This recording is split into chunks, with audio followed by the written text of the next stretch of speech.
I'm good at doing those intro claps because I've had the clap. Do you want to tell that story? No. Why not? It's I think you should.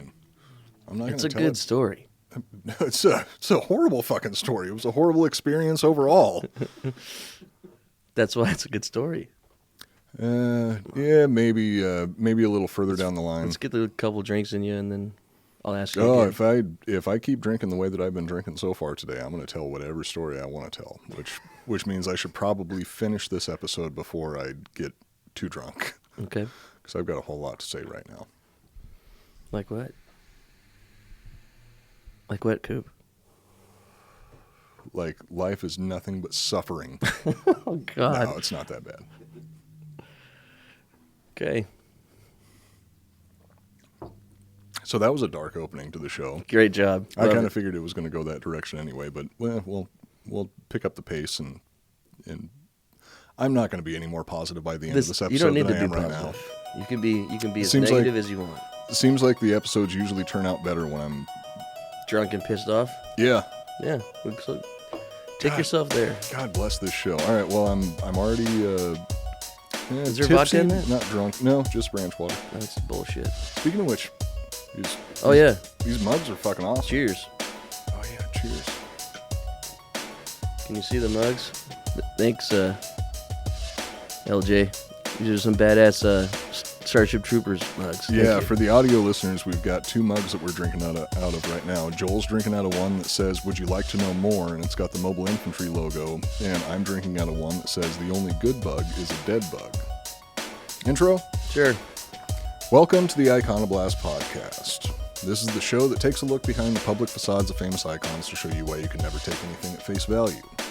My name is Cooper, and as always, I am joined by the one and only Joel Benner. What's up? Iconoblast. We put the past on blast. Hit them with the truth, with things you never knew. Nobody is safe, no thing to place. Got Joel and Coop with history in your face. Iconoblast.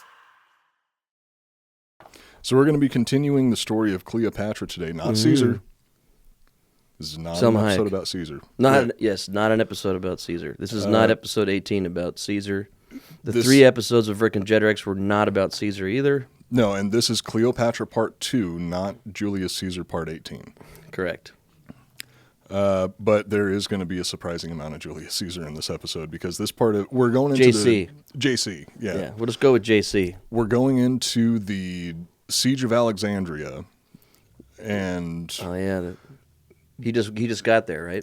Yeah, that's where we're starting because we ended with him getting there. So what we with his babe? Yeah, with Cleopatra got there with her babe, JC. Well, we ended with Cleopatra climbing out of a linen sack and surprising Julius Caesar with fellatio. Yeah, most likely. It's. Do you think she holds off the pink for the first night, or do you think she gives it all? She got pregnant fairly quickly because she was pregnant with one of Caesar's kids before the Siege of Alexandria was even over, and that was like 4 months or something like that. That doesn't mean she is a floozy. No, she didn't necessarily give it up right away, but she had to tease it, right? She had to tease it, right? Or she else... brought Caesar over to her side very, very quickly. Within the first few days of them meeting, Caesar was not necessarily supporting her claim to the throne, but supporting her being a ruler.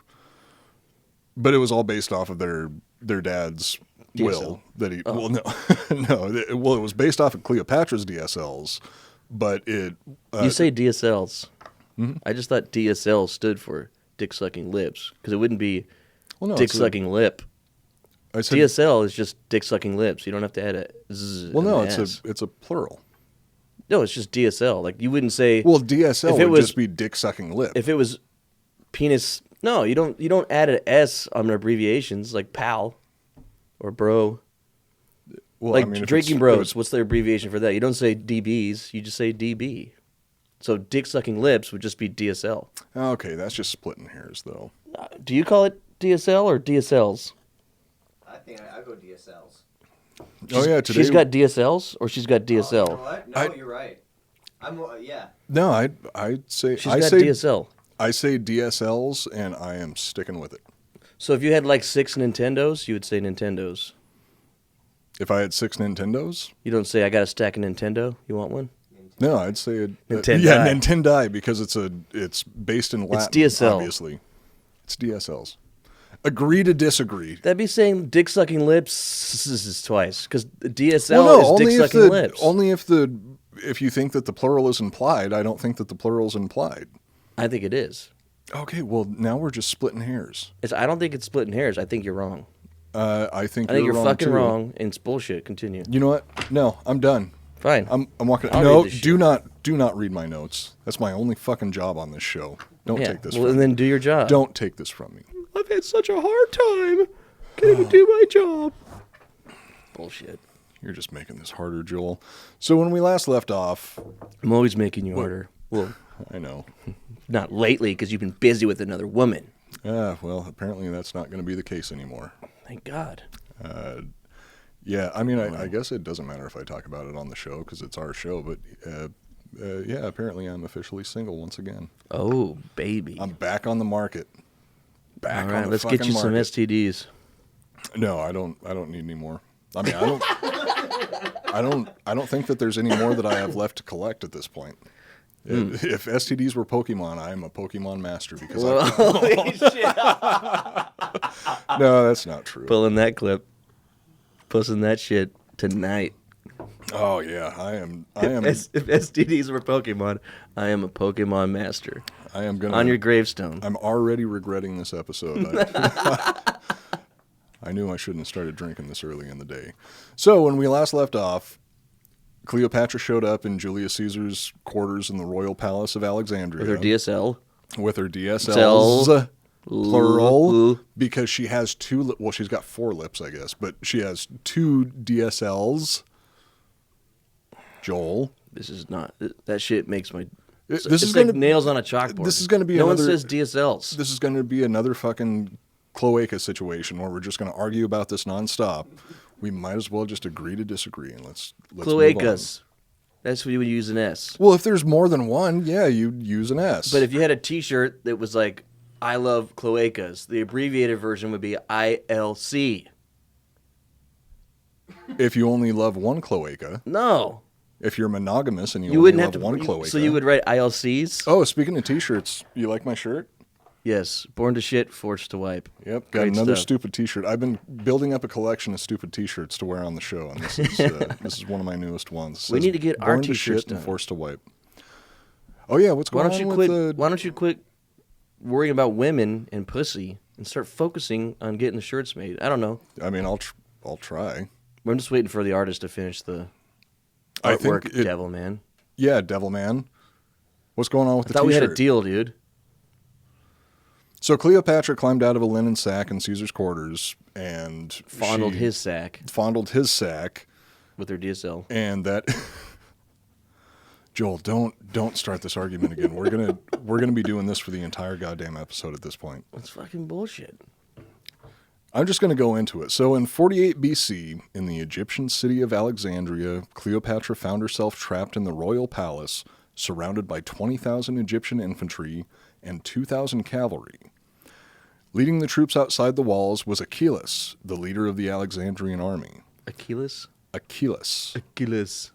The trapped queen's only hope for survival was a Roman general named Julius Caesar and the 4,000 soldiers under his command. The This Triarii. event, this event is now known as the Siege of Alexandria. This whole debacle had been kicked off when Ptolemy XIII attempted to gain the favor of Rome by executing Caesar's former son-in-law and opponent in the ongoing Roman civil war, Pompey Magnus. Pompey. Caesar had kicked Pompey's ass in the Battle of Pharsalus earlier that year, leading Pompey to flee to Egypt in hopes of replenishing his troops, but unfortunately for Pompey, a eunuch named Pothinus had other plans. I'm sure I'm mispronouncing that name, but just picture him as Lord Varys from Game of Thrones, except more of an asshole. And he was a eunuch. He was a eunuch. He had his testicles removed. Why? Because that's how you make He it. is naughty. No, that's how you make a eunuch. But why didn't he get? Isn't that a punishment or something? No, well, back Or in it's like a point of pride? it he was earned it. Well, it was sort of like I sucked so many dicks. I get to be a eunuch. I've had all my fun. Take my balls.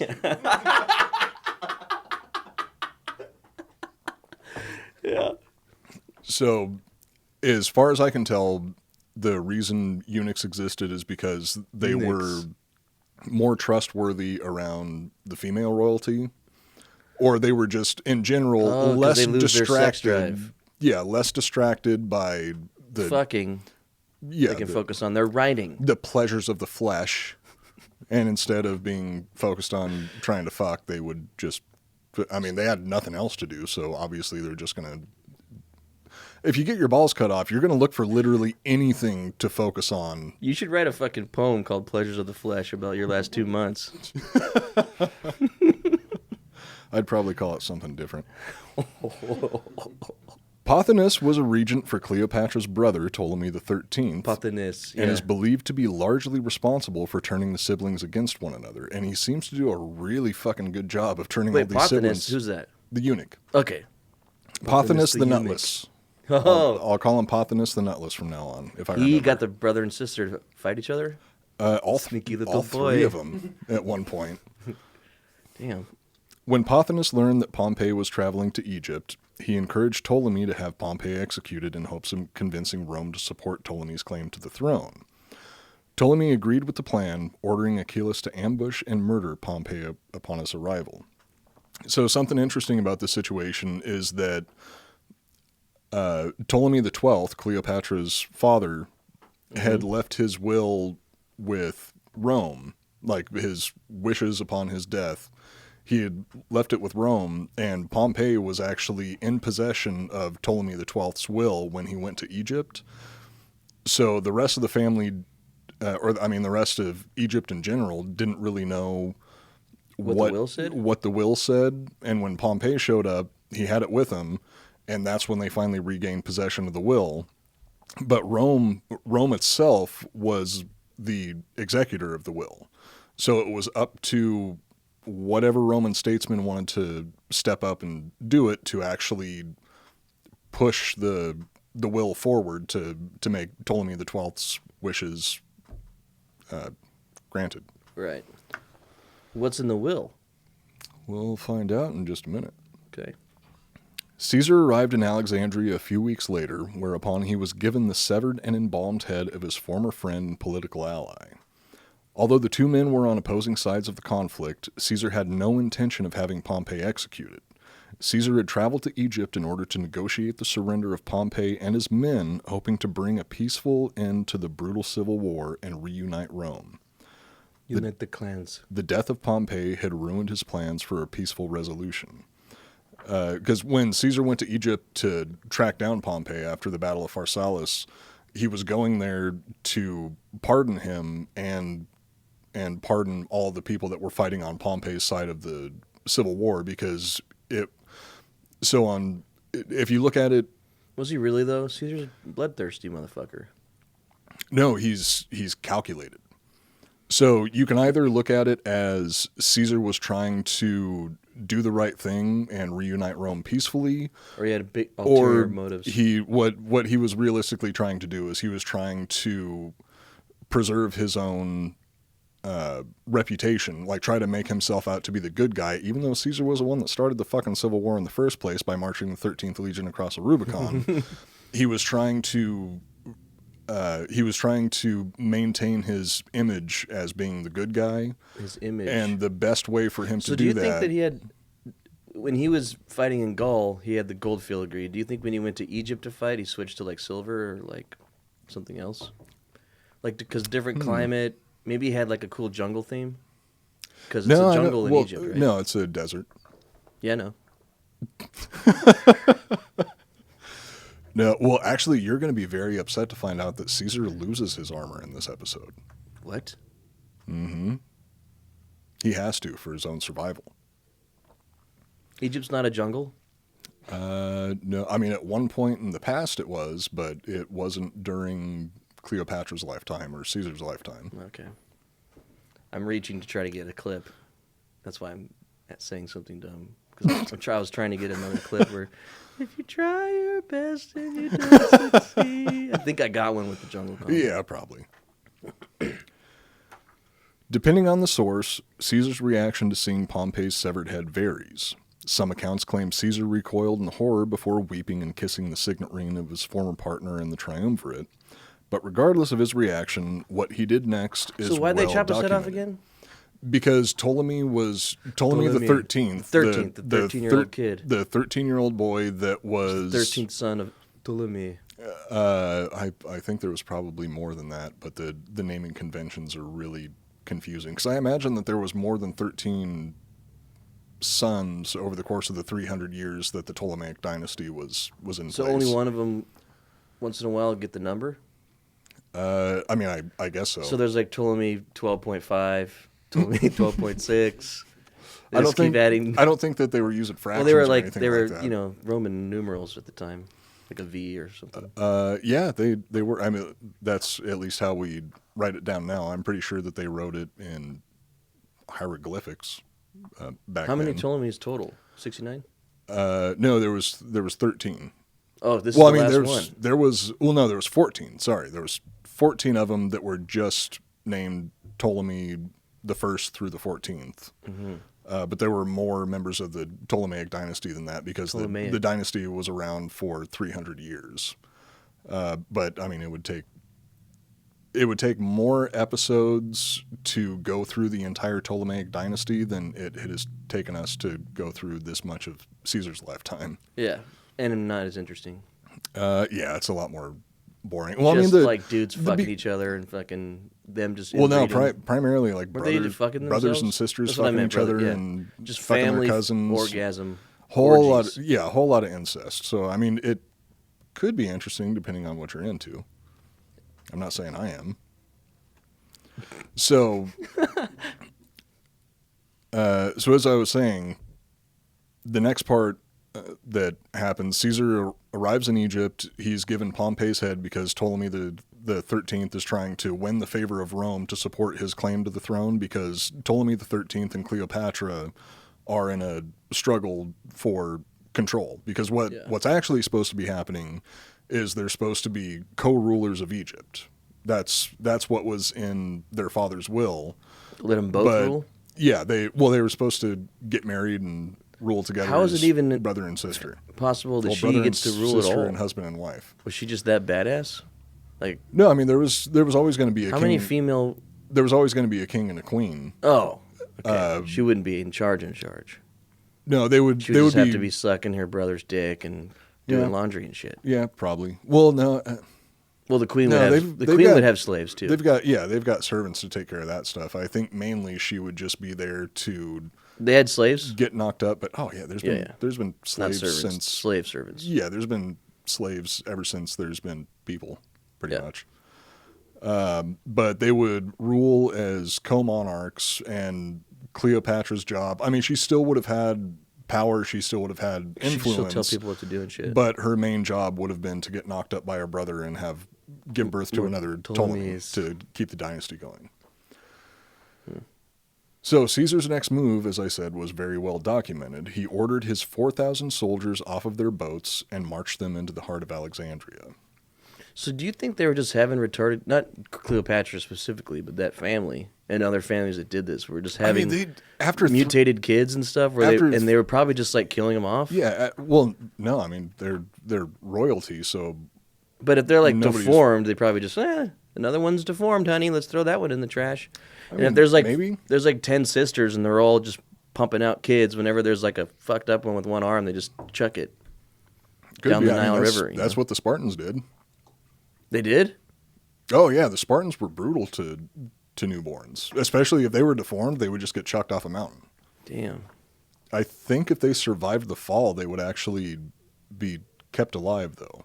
I don't know. We'll get into that when we start talking about... Do a Spartan episode? Yeah, when we start talking about Spartans.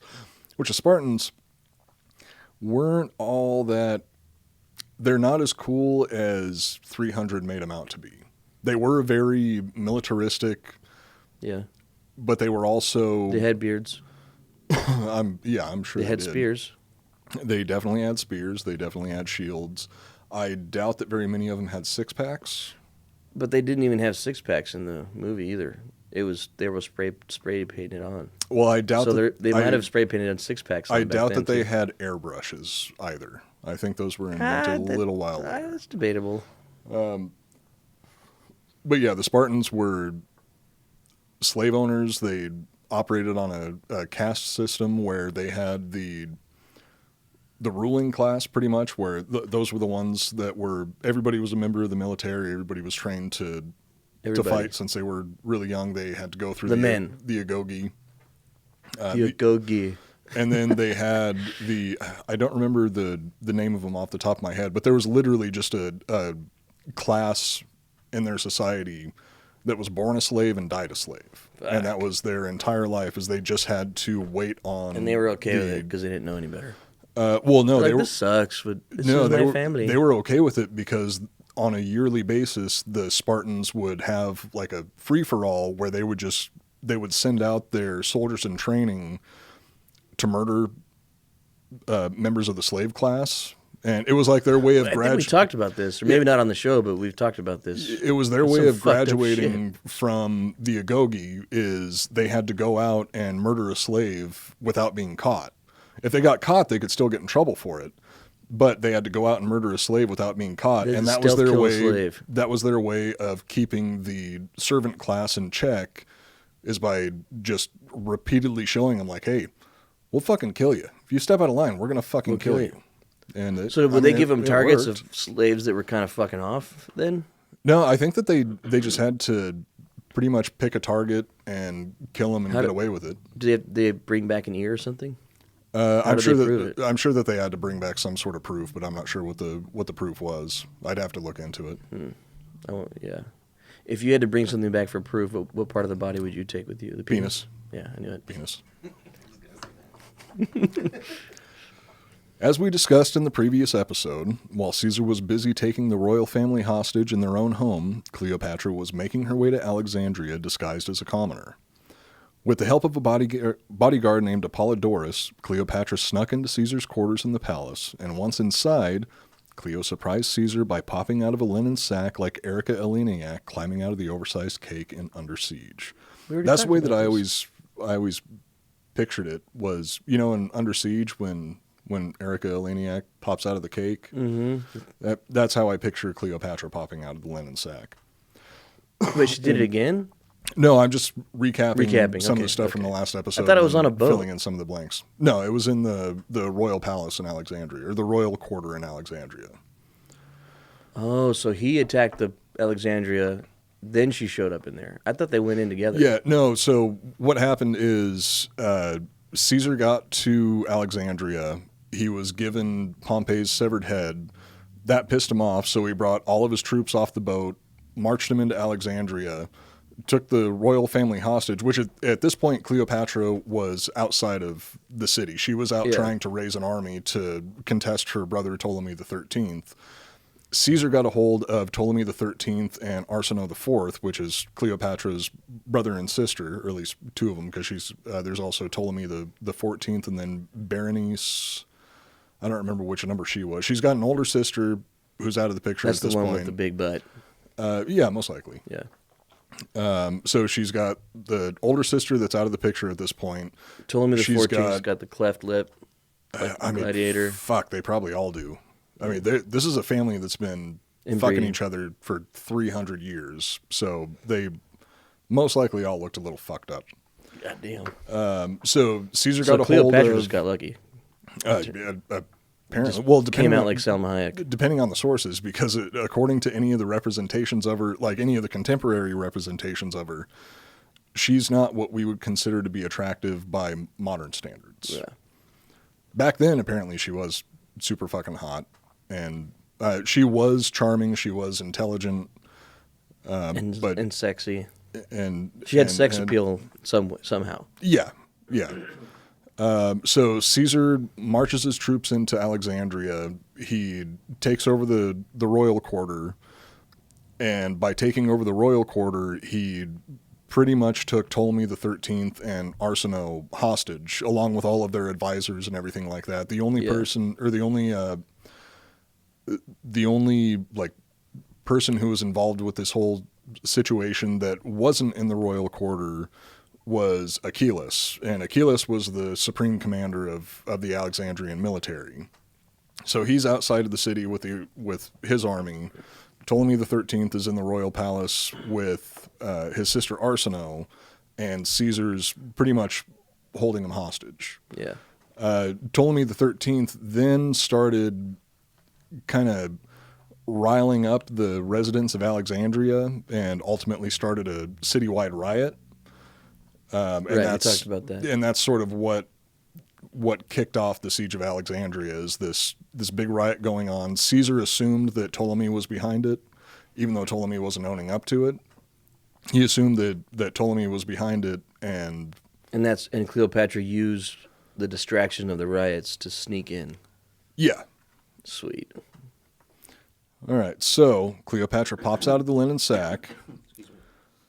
Swayed by Cleopatra's charm, Caesar agreed to support her claim to the throne, but not as sole ruler.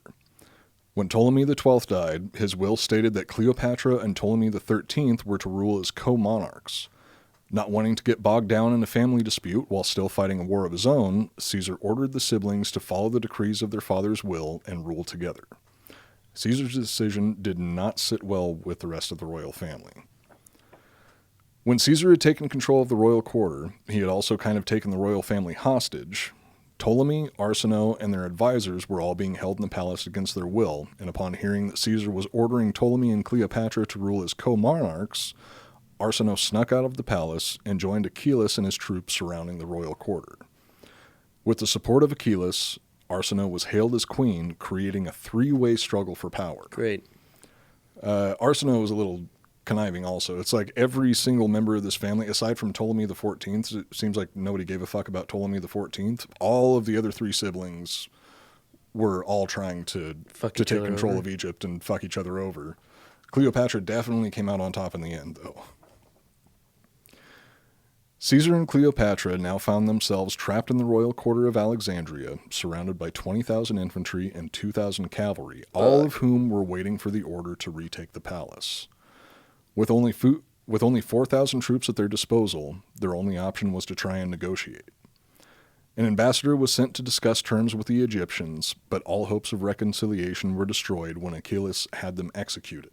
Like just flat out fucking killed the messengers that Caesar sent to him. Caesar and Cleo would now have to try and fight their way out. And they've got 4,000 troops holding this royal quarter. They're surrounded not only by an entire city that's rioting at this point because Ptolemy the 13th got everybody all riled up and pissed off. They're also surrounded by 20,000 infantry and 2,000 cavalry. I think Caesar's got like 400 Gallic cavalry with him at this point. 400 cavalry and a few thousand How many soldiers. triarii, though? He only needs 3. Yeah, he probably only needed 3. I'm not sure how many triarii. Long hallway and 3 triarii. Or remember, this is post-Marian reform, so the triarii were kind of still around, but I mean they're getting old. They're retiring. Well, and they have also families of their own. Triarii of their own. The military had kind of been standardized at that point, where all of them were closer to being hastati, the heavy midline infantry. But I think there were still. He must have had at least a handful, like where his bros, you know, where he was like, "You earned your freedom. Here's fucking $1 million. Go live your life." And they were like, "I'm sticking with you." I didn't bring enough ranch waters. Yeah, my drink's almost gone too. Well, shit, we might have to go grab some more ranch waters here in a minute, or at least that's what I'm going to grab here in a minute. Mm-hmm. So anyway, Caesar had control of the royal quarter. He's got the royal family hostage. Arsinoe sneaks out, joins up with Achilles outside of the royal palace, and since she's the only free member of the royal family, she was able to convince them to support her claim to the throne. So she started calling herself queen. And wow. Unfortunately for Achilles, he kind of chose to support the wrong member of the family. Yeah. At some point after being hailed as queen, Arsinoe had a falling out with Achilles and had him killed by her tutor, Ganymedes. Ganymedes was another eunuch, and she put him in charge of the military because I guess Achilles wasn't doing what she wanted him to do. Ganymedes took control of the Egyptian forces and sent a messenger to Caesar requesting negotiations. And I think that this is one of the dumbest things that... it was already dumb going into Alexandria with 4,000 troops and taking the royal family hostage. But this next part, I don't know how Caesar fucking fell for this because it seems really goddamn stupid. Caesar was tricked by Ganymedes into bringing Ptolemy along to assist in the negotiations. This proved to be a mistake as Ptolemy was able to escape and join the forces of his sister Arsinoe. It was now Cleopatra and Caesar versus Arsinoe and Ptolemy. Fuck. And I don't know why he would bring like one of his main fucking like his only leverage hostage. Yeah. Brought him along to these negotiations and then somehow let him escape and join up with his sister. It's because of that. He was because of that pussy. He was blinded. He was in love. He was blinded by love. He didn't even care. He was like, "Yeah, we're under siege. I don't care. Come here." He was just in bed this whole time. Can we just get this no over idea with what the fuck was going on. we can go back to bed? Yeah, literally. I bet you that's why. Speaking of beds, the only mistakes he ever made were in a. Speaking of beds, bed. You know what a good bed is ghost bed. I'll get us drinks while you do the ads if you want. Okay. Wow, I'm going to be able to get through these ads really fast if you're not interrupting me the whole time. You better hurry. The Iconoblast podcast is presented by ghostbed.com/Drinkin' Bros. Ghostbed has been a loyal sponsor of the Drinkin' Bros for 5 years now, and everyone here in the studio is in love with their pillows and mattresses. Ghostbed makes their high-quality mattresses right here in the USA, and each mattress comes with a 20-year warranty. You can try a Ghostbed mattress for 101 nights, and if you're not completely satisfied, you can return it, no questions asked. Their mattresses and pillows have cooling technology to help keep you cool at night, and I say this pretty much every time I do this ad. I really wish I had those. I've got 2 dogs. One of them is about 105 pounds. The other one is around 70 pounds. And they pretty much sleep on top of me every single night, and it makes it very, very warm, to say the least. You can buy a mattress for around $35 per month, and they have no money down, 0% financing plans. Ghostbed also offers bundles, so you can get everything you need in one convenient package. Just choose from their 4 mattresses, and then pick your bundle. So whether you just need a mattress and a frame, or you want it all, like their cooling pillows and sheets, you can always get the best bang for your buck. Right now, Ghostbed is offering a flash sale where you can get 40% off when you buy a mattress and adjustable base, or 30% off of everything when you use the promo code DrinkinBros. So head over to ghostbed.com/DrinkinBros to take advantage of all their awesome deals. Again, that's ghostbed.com/DrinkinBros. Ghostbed. Sleep so good, it's scary. Mint Mobile is also one of our sponsors for this episode, and this is honestly... It's got to be the best mobile plan out there on the market right now. After years of fine print contracts and getting ripped off by big wireless providers, if we've learned anything, it's that there's always a catch. So when we first heard that Mint Mobile was offering premium wireless services starting at just $15 a month, we thought, what's the catch? Well, what is the catch? There isn't a catch. I'll go ahead and sneak in. Oh, thank you. Mint Mobile's secret sauce is that they're the first company to sell wireless services online only. By cutting out retail stores, there's no crazy overhead costs that get passed down to you in the form of mystery fees. Instead, Mint just passes the sweet savings on directly to you. For people looking for extra savings, Mint Mobile offers premium wireless for just $15 a month. All plans come with unlimited talk and text and high-speed data delivered on the nation's largest 5G network. Use your own phone with any Mint Mobile plan and keep your same phone number along with your existing contacts. And if you're not 100% satisfied, Mint Mobile has you covered with their 7-day money-back guarantee. Switch to Mint Mobile and get premium wireless service starting at just $15 a month. To get your new wireless plan for just $15 a month and get the plan shipped to your door for free, go to mintmobile.com/icon. That's mintmobile.com/icon. Cut your wireless bill to $15 a month at mintmobile.com/icon. I'm still waiting for my chip. Need my chip. No, they're right here in the FedEx package. Oh, the one that was. Oh, it's in your name. That's why I didn't open it. Oh, well, I'm not gonna open your dirty laundry. Wait. So we have the cards. Mm-hmm. So we can jump on the plan now. yep. The Yet another perk of the job. Yeah, the Giggle Boy's got a chip, and he's using it. He's fully on it, and he says that the service is even better than he had Verizon. Yeah, I've heard it. Mike from the Giggle Boys. 5G, yeah. Mike has it, He's yeah. been talking about it, and yeah, it's really good fucking service. And I mean, $15 a month is Fucking A. that's yeah. insane. But I mean, if they're able to work out the logistics behind being able to provide a service like that for only $15 a month, that's pretty goddamn impressive. Yeah. Our next sponsor is Simply Safe. And we've talked about it before. We did a Simply Safe ad with Dakota Meyer, the Medal of Honor recipient and one of the hosts of American Party Podcast. If Simply Safe is good enough for him to use in his home, I would use that I would gladly use it anywhere, because that's probably the best endorsement that you can get. He has 2 daughters, right? So he wants them to be safe. Oh, yeah. Oh, God. And I feel bad for anybody who tries to mess with Dakota's daughters. I think that if he didn't have the Simply Safe system, he'd have like an automated chain gun system out front or something.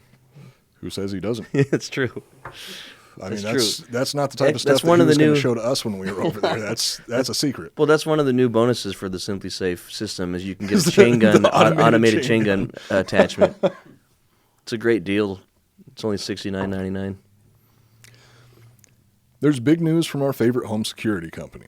Simply Safe has just launched their new wireless outdoor security camera, which means the system that U.S. News and World Report named as the best home security system of 2021 just got even better. This new outdoor security camera is engineered with all the advanced tech and features you need to keep you and your family safe. The new camera has an ultra-wide 140-degree field of view, so you can cover more of your property with each camera. It has a 1080p HD resolution with an 8x zoom that lets you zoom in and clearly see critical details like faces and license plates. Sweet. It also has a built-in spotlight with color night vision, so you can keep an eye on what's going on day or night. What was the field of view? 169? It's 140 degrees. Okay.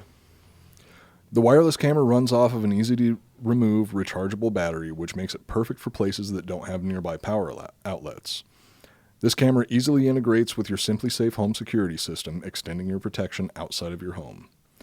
To learn more about the exciting new Simply Safe wireless outdoor security camera, visit simplysafe.com/icon.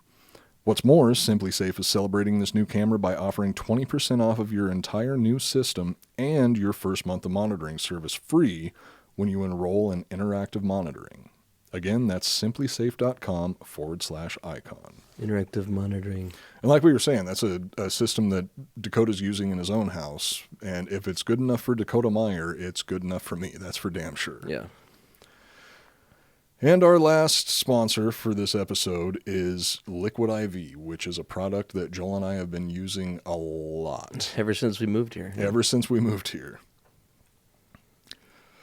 Cooler weather makes it easier to miss signs of dehydration like overheating or perspiration, which means it's even more important to keep your body properly hydrated. Flu season is also in full swing, so proper hydration and vitamins can help support a strong immune system. Making hydration a priority will help us feel healthier on a day-to-day basis and fuels us to our highest potential. 1 stick of Liquid IV and 16 ounces of water hydrates faster and more efficiently than water alone. And not only that, but the product tastes great with flavors like watermelon, strawberry, and lemon lime. Are you going to be enjoying a few extra drinks now that the holidays are approaching? Fuck yeah. This is what you need. And I know that's... Any excuse to drink, I take. Well, it's also one of the reasons that we have gone through a lot of Liquid IV ever since we've been here at the network. Yep. But We don't condone, what's it called when you drink too much? Yeah, we're not condoning binge drinking, and Liquid IV also doesn't condone binge drinking. But I do binge drink. Joel does, but we are not condoning that. Yes.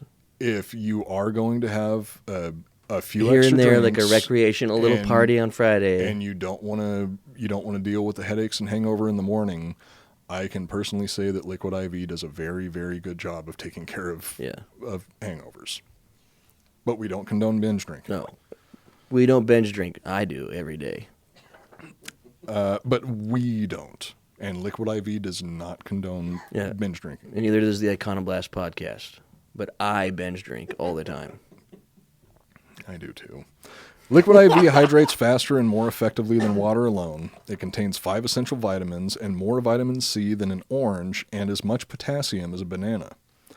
It's healthier than sugary sports drinks and has no artificial flavors or preservatives and less sugar than an apple, which is honestly surprising because it tastes great. Yeah. It tastes really good. I haven't found a single flavor of Liquid IV that I don't like yet. I fucking hate bananas. You hate bananas? Yeah, they're so gross. How do you hate bananas? I mean, They're disgusting. They got like they're not. It's like when you eat a banana and they smear it around in your mouth. Like if you push it to the roof of your mouth with your tongue, it like smashes down and gets all milky and gross. It's disgusting. It's like so you don't like the texture of it. It's so gross. What about the flavor? It's gross. It's all together. Bananas don't taste. Well, I They're mean, a not bad that banana bad. tastes I like them gross. in cereal, but I haven't had cereal in 10 years. But well, that's because it's a bad idea. so if you there's drink banana milk. juice inside the Liquid IV, that's cool. Banana juice? No, there's not banana juice. There's more potassium, or there is as much potassium as a banana. When you try your best and you don't succeed. Liquid IV is made with clean ingredients. It's non-GMO, vegan, and free of gluten, dairy, and soy. So what makes Liquid IV so effective? Cellular transport technology. Holy shit, that's the same thing they used And this when is- they traveled me back in time to defeat the T-1000. And this is completely true. The optimal ratio of cellular transport technology is the optimal ratio of glucose, sodium, and potassium, which delivers water and nutrients into the bloodstream. And potassium are bananas. No, bananas are bananas. Bananas have potassium. Bananas have potassium in them. I think potatoes also have a Potassium. lot of potassium. It's the perfect balance to help you hydrate more quickly and effectively than water alone. 1 stick of Liquid IV and 16 ounces of water hydrates faster and more efficiently than drinking the same amount of water. Sick. Also, Liquid IV is on a mission to change the world, and Liquid IV has changed my world because it saved me from a lot of headaches. The company is donating 4 million servings in response to the COVID-19 pandemic, and products are being donated to hospitals, first responders, food banks, veterans, and active That's military. right. Yeah. I know they're donating to the food banks because there's a shortage of bananas. But just drop the bananas. Okay. So far, Liquid IV has donated over 11 million servings globally. Grab your favorite Liquid IV flavors nationwide at Walmart, or you can get 25% off when you go to liquidiv.com and use the promo code ICON at checkout. That's 25% off of anything when you order. That's 25% off of anything you order when you get better hydration today using the promo code ICON at liquidiv.com. And we really have drank a lot of Liquid IV. Yes. Anytime there's... All you there's Drinking Bros fans, use our promo code instead ICON. of Drinking Bros. Use ours instead. Yeah, we need the that's, support. Yeah, that's gonna help us stay in business a little Help bit us longer. help you. Yeah. But we really have drank a lot of Liquid IV since we've been here, and it does its Yeah. job. We still have a bit left in the kitchen drawer. Oh, good, because I'm going to need it tomorrow. Yeah. I can already tell. So, when we last left off, we were talking about how Arsinoe snuck outside the city. Cleopatra and JC were banging. Joined he up wasn't with. paying attention. Well, Caesar screws up even more a little bit later. Because he's screwing up at home. So And he has no Liquid IV. Oh yeah, he was Dehydrated, We'll find out. hungover, and During the siege, Caesar was never really known as being a heavy drinker, but during the siege, he started drinking like every single night because everything was so fucked up. Or because he and Cleopatra were just banging. Yeah, it was probably Mixture of the two. 6 of one, half dozen of the other. If you were with a super hot babe and she was cool and you guys got along and everything was great and you were under siege, it'd be way more fun to just hang out in your room and guard the fucking entrance and kind of pretend like nothing's happening. Yeah, in a situation like that, it would almost be like you could ignore everything else that's going on in your life and it all goes to shit. Yep, and then it all goes to shit. Yeah, Sounds like he's sort of doing that. Yep. I'd never do that. No, No, you'd never do anything like that. No, I'd never do anything like that. So Arsinoe snuck out. You're not under siege, so don't worry. I was sick for a while. I was quarantined.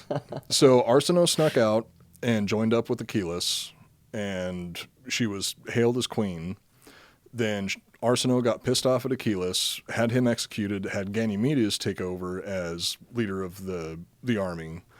Then Ganymedes set up a meeting with Caesar to brought Ptolemy negotiate.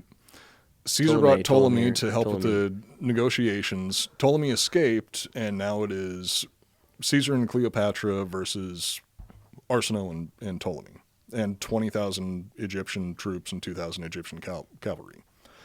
How in So they're the pretty fuck fucked. are they going to get out of this? Well, let's find out.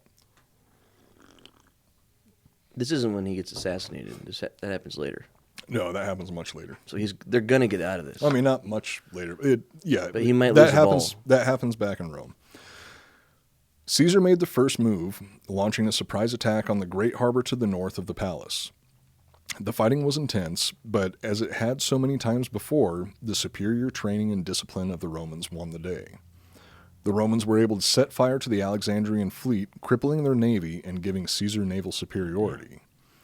Sadly, the fire quickly spread, burning a portion of the city and almost destroying the legendary Library of Alexandria. Oh, shit. At that point, the Library of Alexandria was probably the single largest collection of Information. it was in Google. the world. Yeah, the Library of Alexandria was Google back Yeah. then, and Caesar almost destroyed it. Sweet. For months, the Roman and Egyptians fought for control of the streets surrounding the royal quarter. As the siege wore on, Caesar sent messenger after messenger to allies in nearby countries, hoping for reinforcements to help them escape the city. The Egyptian troops continued to tighten their hold on the surrounding city, eventually cutting off the Romans' ability to send messengers. The stress of the situation led Caesar to begin drinking himself into a stupor on a nightly basis. Like I was saying before, he was never really known as a heavy drinker, Yeah. but during the Siege of Alexandria, He he was was just getting stressed. fucking sloshed every night. The situation for Cleopatra and Caesar soon grew worse when the Egyptians figured out a way to flood their supply of fresh water with undrinkable seawater. With pee-pee. Did Did they do the pee-pee trick? No, it wasn't the pee-pee trick. They just they put a bunch of seawater in their fresh water. Without a source of water, the Roman soldiers began to panic and openly criticized their leadership, which wasn't happening before. Before they had a lot of respect for Caesar, but now they were like, dude, what the fuck? What the fuck, man?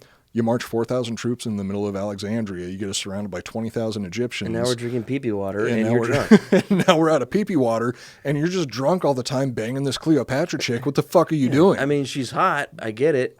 But come on. I know, but everybody makes mistakes. Well, he better make up for it. He will. So layered, this episode. This episode's just got so it's many like, layers. It's like a fucking onion. Just layer after layer after layer. And it makes me want to cry. Pee-pee. I think it's pee-pee water. I don't think it's seawater. I think that they all peed. They were like, okay. Okay, well, tell that to Plutarch. If you can. He's been dead Well, for a because long back time then, now. they couldn't write down that it was pee-pee water. And they wanted to be known, like, respectful, so they said it was seawater. But really what they were doing, they got the whole city to pee into the water supply. But, I mean, they could literally just write down that it was seawater. That's what they did. Well, That's what I'm saying. It was pee Well, no, water, they had but they words. wrote down that it was seawater. That's my theory, and I'm sticking to You're it. telling me that the Egyptians didn't have a word for pee? No. I'm saying that they didn't want to be They were it was an being- ego okay. thing, respect thing. They didn't want to be. They didn't Like, want to be crass. trashy. Yeah. They're like, you fucking literally peed in the water to win. That's kind of, that's like trashy. That's disgusting. Low quality, yeah. That Or is low that class. is trashy and disgusting. Low class. So they said seawater. That is trashy, disgusting, and low class, which is completely unlike a brother and sister fucking each other. Yeah. When they wrote down seawater, it's actually SEE is what they wrote. Because they actually just Like, see? Well, and Water. if you look close, under the S, there's like an old P. So it was pea water. It was okay. pea water, yeah. All right, it was pea water. In the sure. in the original documents that are at Alexandria in the library. But they got burnt with the Library of Alexandria, so we'll never actually know. Yeah. I'll find a document on this. Although the Romans were eventually able to dig new wells, the morale of the troops never fully recovered, leading to minor losses along the perimeter of the royal quarter. So they started losing ground around the Their area that they were. defenses Yeah, and shit. Because Caesar's fucking getting hammered and banging. yeah. He didn't have his eyes on the prize, and I know that he was wrong, but he should have. I love this.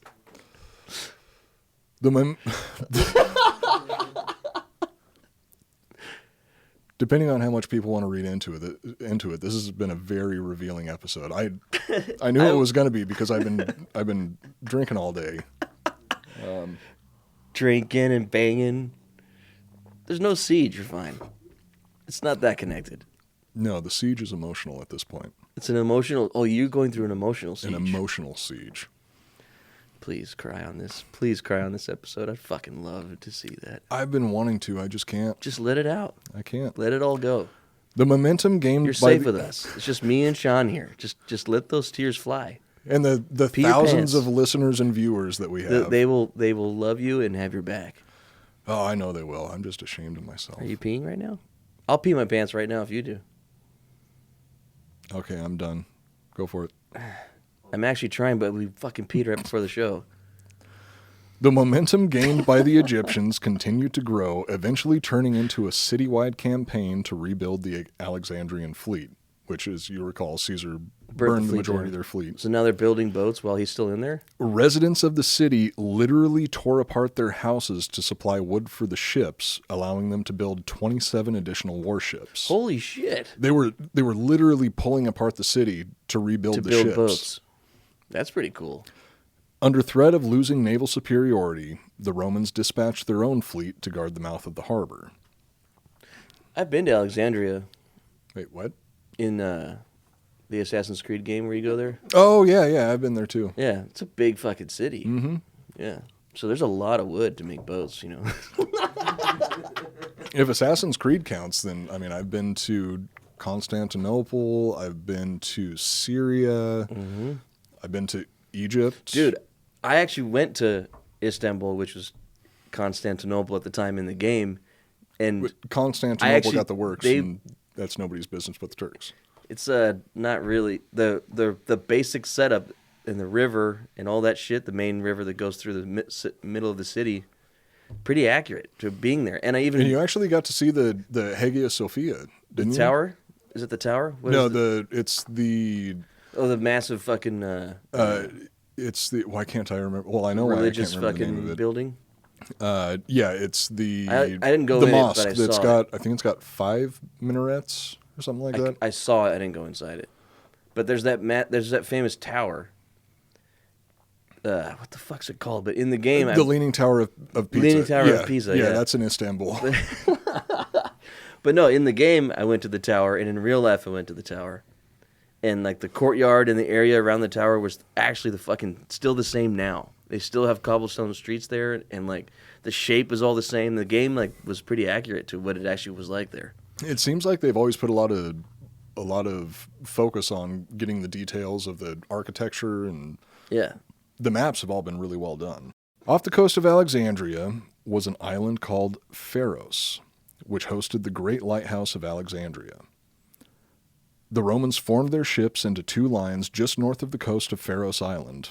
Ganymedes positioned his fleets in 2 lines opposite of Caesar's fleet, with a series of shoals in between them. A narrow channel running between the shoals was the only way through, severely limiting the maneuverability of the ships, and this proved to be the Romans' saving grace.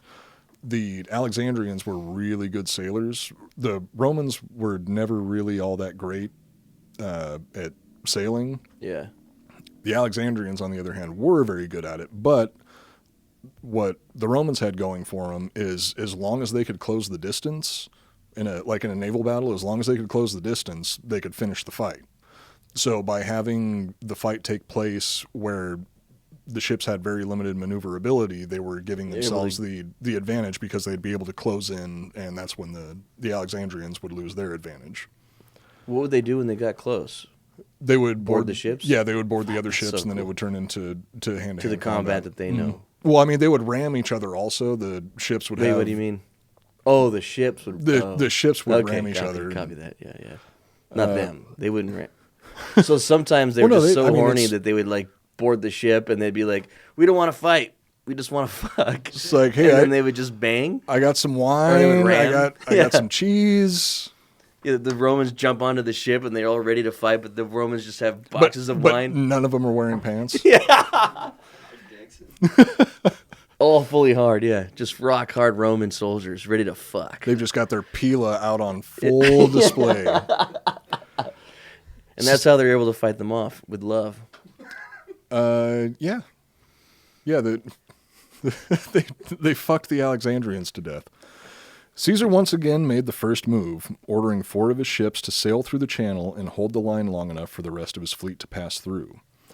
Once through the channel, the proximity of... Wait, so did he take all his troops and they were just... is this like a big move to escape?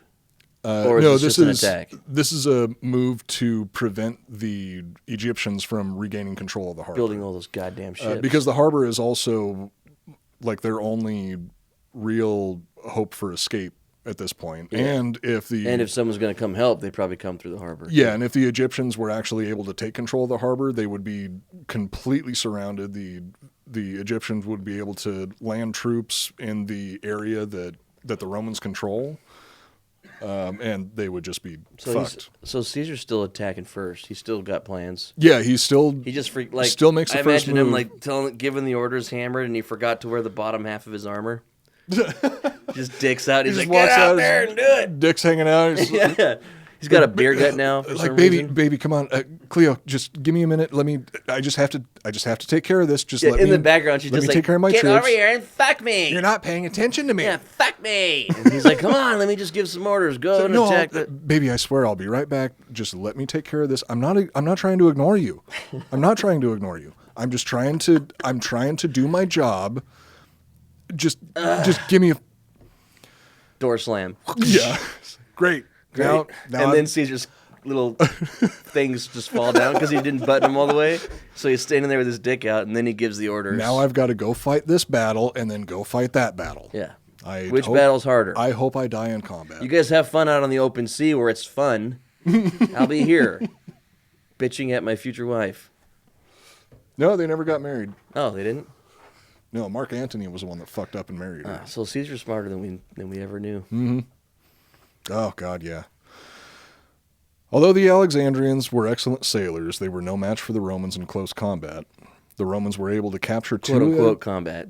Or lovemaking. The Alexandrians were no match for the Romans in lovemaking. Yes.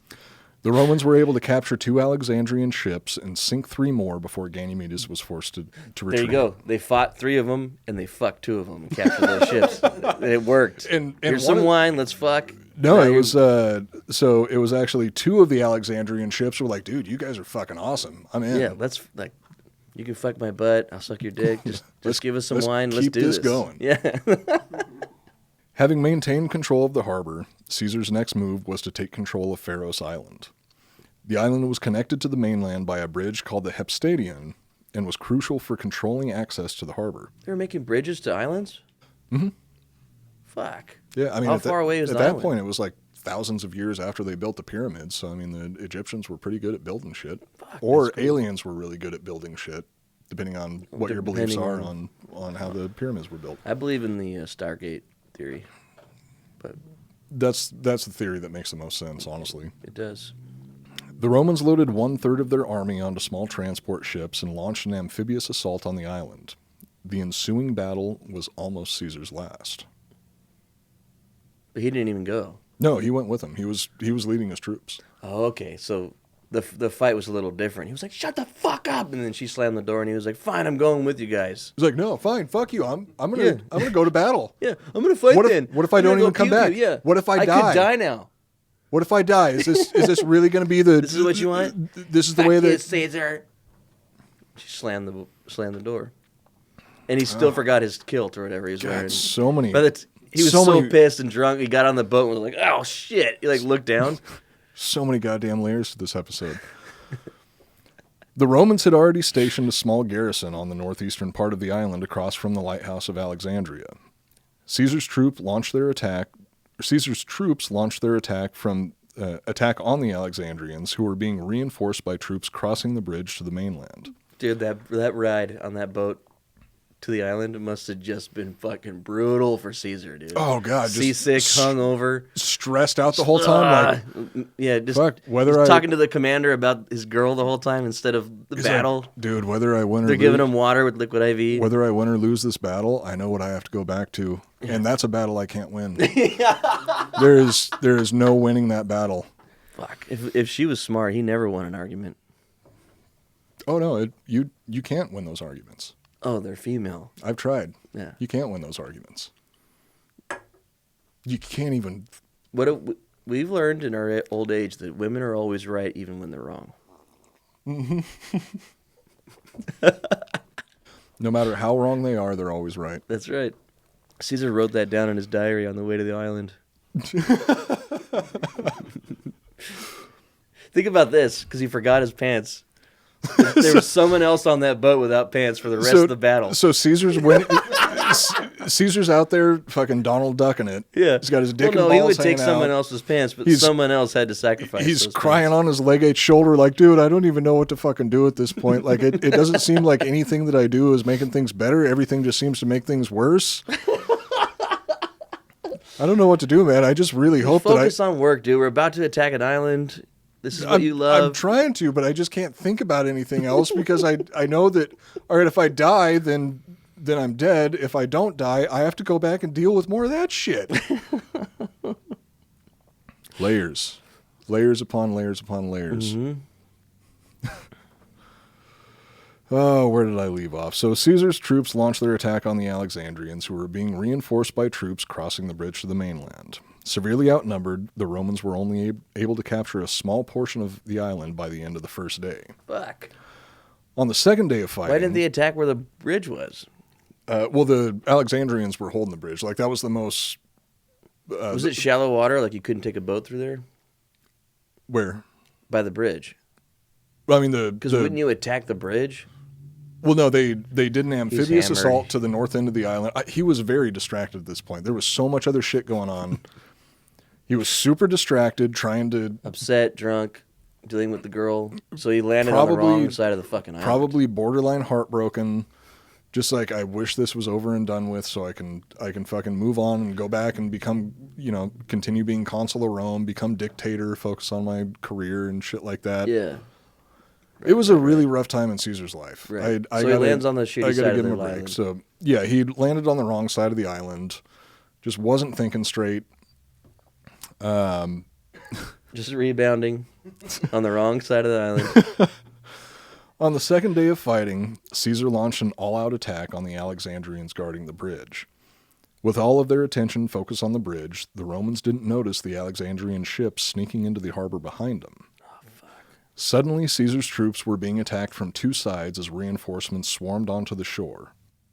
The heavily armed Alexandrian soldiers were able to gain the upper hand, causing a portion of Caesar's men to break and retreat to the ships. Oh, fuck. They've never done that yet. Yeah, it's very rare that Caesar's men actually break. Is that called a rout? Yeah. Yeah, I think you only have to, cause like 10% of the opposing army to break before it'll reverberate through the rest of the army and everybody runs. Unable to hold his position, Caesar ordered the rest of his men to retreat as well. Fuck. In the ensuing chaos, desperate Romans began climbing into any ship they could reach in an attempt to escape the Alexandrians. Overloaded by so many men, a handful of Roman ships capsized and sank. The transport Caesar himself was on soon became overloaded as well, and the ship began to sink. Oh, fuck. With no other option, Caesar stripped off his armor and dove into the water. He was already half off anyway. So he took off his shoulder shirt. pads.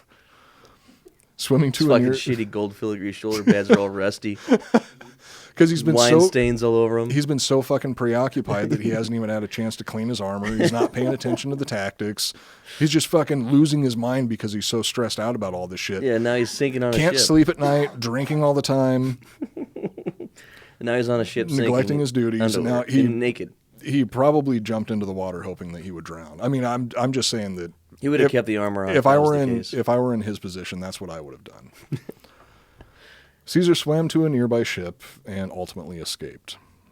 He got away. He's a great swimmer. He was known for his swimming, right? Like he used to do like swimming with the king on the other island that he was fucking when he was young. Yeah, I They mean, would probably. swim I mean, together. he was a good enough swimmer that he was able to survive the swim Swim to to the other ship. Caesar had been defeated. The battle for Pharos Island had cost him 400 legionaries and another 400 sailors and light infantry. Shit. With little hope for escaping Alexandria, Caesar returned to the royal palace to get drunk and have his ego stroked by Cleopatra, but she probably just made him feel worse about the whole situation, to be perfectly honest. She was probably just giving him See, shit like, that's what you did. You shouldn't have left. you're not paying any attention to me. Why did you even go out there? I'm in the middle of a fight with my brother, and you're just off All you fighting care some about- fucking war. all you care about going is and the hanging out island. with all your boys on this island. I think she was cool. I don't think Cleopatra was a bitch, right? Or was she? Oh, no, she probably was. I mean, manipulative, yes, I would imagine. Passive When he aggressive. got back, she was like, "You did so good. I I'm so imagine proud that of you. Like she you was- won that fight. She was intelligent. She was charming. Where's your armor? It's okay, honey. You won the fight. You won the fight. Don't you worry. Now lay down." I'm sure that she was intelligent and she was charming and she was beautiful, and at the same time she was most likely passive aggressive and manipulative. Dishonest, lying. Maybe not dishonest, but manipulative. Yes. She had her own goals. She Just had like her- Caesar. She had her own goals. She was worried about There's her a own bigger shit. picture. Yeah. She had some family stuff going on that she had to deal with. So that was her focus, is trying to make sure that she got her throne. Mm-hmm. Because she's a queen.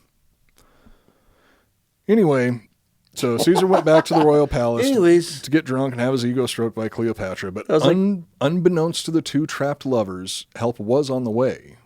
They just had to hold out for another month. Okay. But in my experience, a month is a very long time to hold out. When you said, anyways, reminded me of Nacho Libre. So that was the end of Cleopatra Part 2. And that was an Shit. episode about Cleopatra. That They're was not still an in the episode about battle. Caesar. Fuck. It's a big Yeah, I one. mean, the siege was months long. That's the biggest defeat I've seen so far in the 18 episodes of Julius Caesar we haven't done. Oh, you mean, no, 13 episodes of Julius Caesar, and then there was some other episodes that were about Vercingetorix other and- historic figures that just happened to interact with Julius Caesar. Yeah. Similar to the Cleopatra episode that we just finished. That had nothing to do with Julius Caesar. That was Cleopatra's story, but Julius Caesar played a large role in yeah, he was this part of supporting character, Cleopatra's yeah. life. Yeah. But yeah, I think that was one of his worst defeats up to that point, where I can't think of any other time that he had to actually strip off his armor and swim to safety. He lost the gold filigree, dude. Lost the fucking gold filigree. I mean, luckily he's got enough money that he can replace it If he survives. if he If survives. he can get home. So that's it. Next week is going to Do you be think Cleopatra Part 3. Do you think when he got back, he just lied to her? Like he kicked in the door and he was fucking butt naked and still covered in seawater, pee-pee water, and was like, "I'm home. I won. I won. Come here." I mean, he probably would have had to. Yeah. I'm sure she still got mad Oh my about God, great job, honey. And then was like, "Just stay in here. No, don't go. Don't look outside." Oh no, I'm sure she still came up with some reason to be mad at him. We should call this episode Cleopatra Part 2, not Julius Caesar Part 18, not Coop talking about breaking up with his girlfriend. / not Coop unpacking all of his current trauma. Oh yeah. So that's it for this episode. We're gonna do Cleopatra Part 3 next week, and there might actually be a Cleopatra Part 4 because once we get into all the stuff where Cleopatra moves on to her next victim, Mark Antony, or her next boyfriend, husband, Mark Antony. There's a whole lot of shit around that too. Okay, cool. So yeah, maybe definitely a Part 3, possibly a Part 4. Crazy. So you got anything to say about what's been going on so far? I guess Cleopatra's a crazy bitch. That's all. She's got Caesar doing whatever she wants already. It just started. Got the most powerful man in the world wrapped around her finger. Yeah, and they've only been together for 2 months, and he's been completely destroyed. Yeah. he This is was the worst he's ever done, though. Honestly, within it's the worst he's ever done. within a matter of weeks of meeting her. He was willing to take over all of Alexandria and get involved in all of this fucking drama. 4,000 troops. He knows with only how big 4,000 the city is. troops. He's smarter than that. He was blinded. But it was the head chopping that actually did it, right? I mean, Is that why he attacked? Because she doesn't show up till he gets there, so he already fucked up. Well, he could have. Honestly, Caesar could have called it quits as soon as he made the decree that Ptolemy and Cleopatra were supposed to be co-monarchs. And then leave, and then come back with a bigger army. But Cleopatra didn't want to be co-monarch, and Ptolemy didn't want to be co-monarch, and Caesar just got caught up. Caught up in the churn. God damn. He made a mistake. He'll learn from it, okay? He'll learn from it. He hopefully won't make the same mistake again. And trust me, that probably hurt him more than it hurt anybody else. And that's all the time we have for this episode. Yeah, let's close this out before I make this any worse. Yeah. Follow us on Instagram at Iconoblast Podcast. And follow Coop at Coop Nukem. Follow me at Joel R. Benner. Go on iTunes and shit and leave reviews and give us 5 stars, please. We need them. And tell your friends about the show if you want to. Yeah, make your friends listen to us.